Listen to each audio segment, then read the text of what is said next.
Hey folks, Matt Easton here, Scholar Gladiator, and here I've got an Indian Tulwar. We're actually not going to spend very much time looking at this. I'm going to try and keep this video brief, but you'll notice it has essentially a flat disc pommel.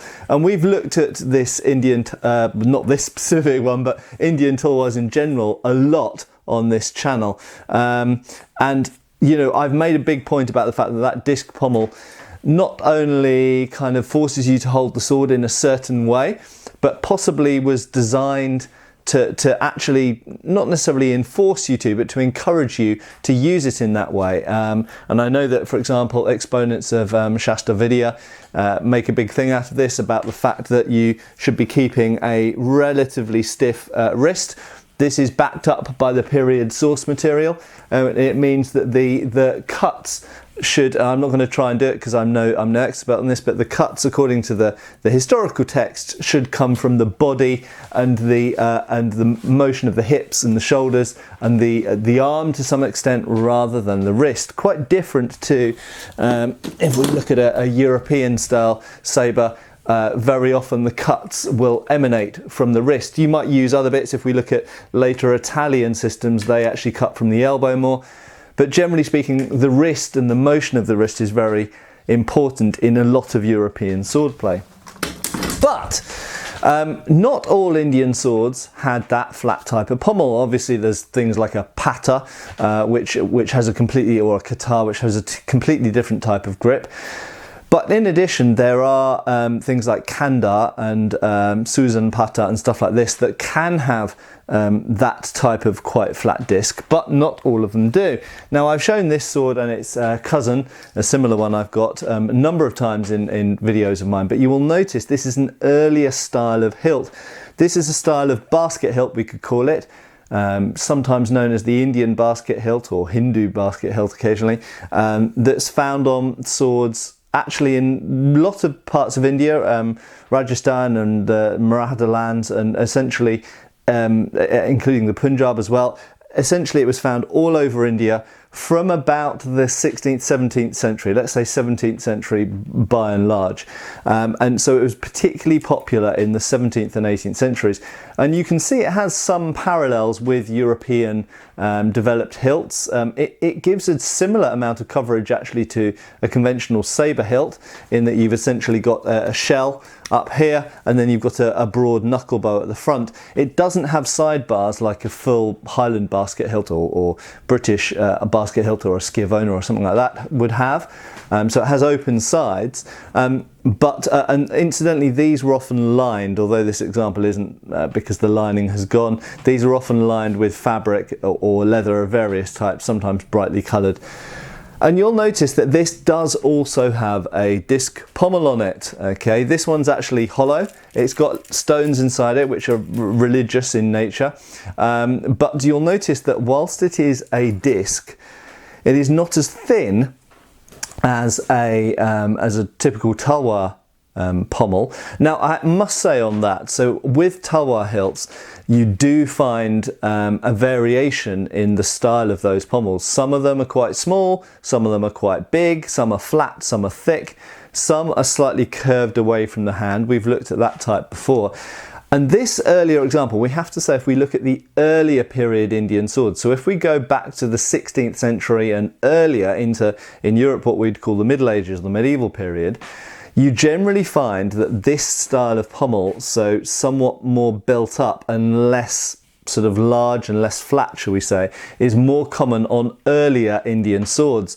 And in fact, if the sort of medieval Indian sword was the kanda, it was a straight double-edged, not always double-edged, but very often double-edged, sometimes single-edged, but a straight sword. So the curved blade didn't become kind of very like widespread and commonplace in India really until the Mughals, essentially the Mughals in the 16th, 17th century. But before that, straighter swords in India had been more common, although they did also have some curved swords, and they had some recurved blades, Susan pata, and related to yatagans and kukris and things like this. But coming back to the pommel, what you'll notice is that this type of pommel does actually allow you to extend the sword a little bit more than necessarily the typical broad flat disc of the typical Tulwar hilt does.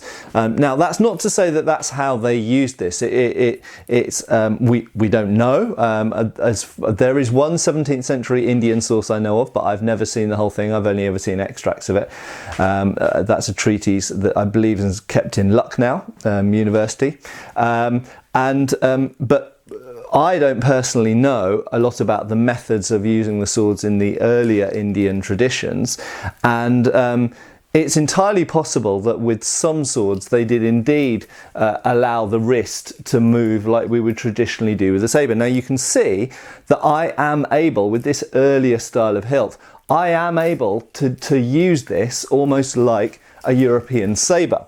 I'm forced into hammer gripping it, okay? I can't do a handshake grip or a thumb up grip or anything like that. I have to jam my hand in there, so my hand isn't very mobile, but my actual wrist, because of the relatively restricted size of that disc and the fact that it's got curved edges on it, allows me actually to move the wrist. Now, the question is it that in the earlier period, therefore, bearing in mind the pommels were somewhat different and less flat and less big, is it that in the earlier period they used the wrist more generally, and so therefore the pommel design reflects that? So we don't really know whether the pommel changed shape just incidentally because they were already cutting with a stiff wrist and they found that a larger, flatter pommel encouraged people to do that or made it more effective, or indeed whether they went from using the wrist more to cutting more with a stiff wrist, and that's why the pommel changed. We just don't really know, but what we can say is by and large this very large flat pommel, as seen on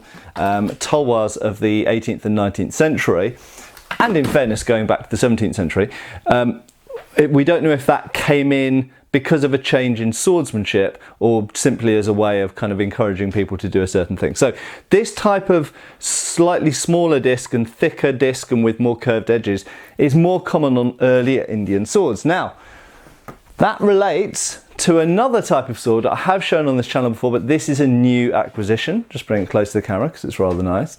It is, let's get my face out of the way so it focuses on the camera. Sorry, on the sword, there we go.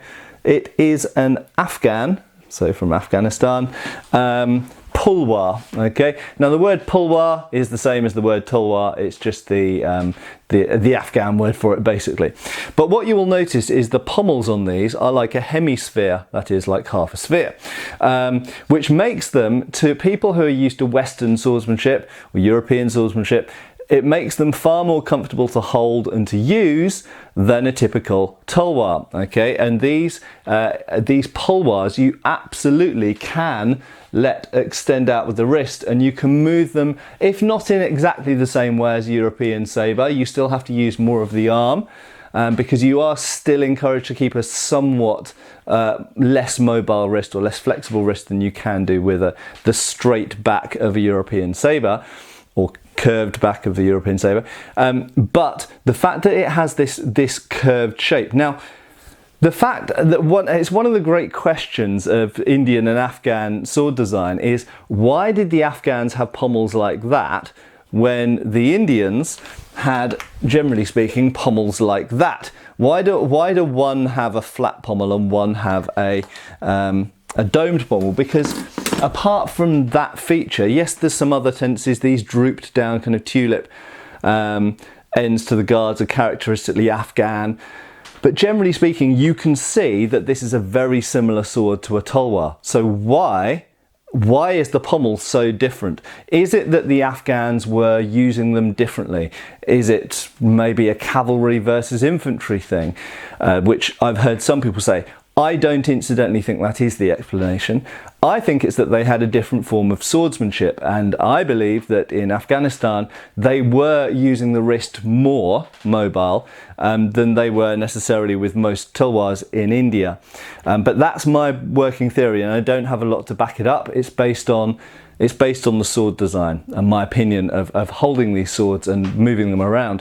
And I think that we have to say that given that tulwars were also used in Afghanistan and were obviously very well known in Afghanistan, and indeed the pulwar hilt occasionally found its way into India as well, that the fact that they didn't just intermingle and become one type of weapon means there must be a specific difference, not only cultural identity or appearances, there must be some functional difference.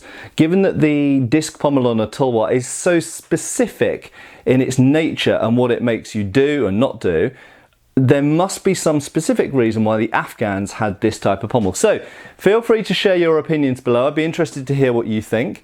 But my opinion is, and I think probably a fair number of people would share this, that probably the Afghans were using movement of the wrists in their swordsmanship more than was preferred in India, and therefore they have a hilt which is more conducive to being able to extend the weapon out more into a similar line with the forearm that like we find on European swords. Anyway, I hope this has been somewhat interesting, and I'd be very interested to hear your opinions, and some of you out there might know more about this than me. Great if you do, share that knowledge, and thanks for watching. See you for the next video. Cheers! Thanks for watching. We've got extra videos on Patreon. Please give our Facebook a like and subscribe if you haven't already. Cheers, folks.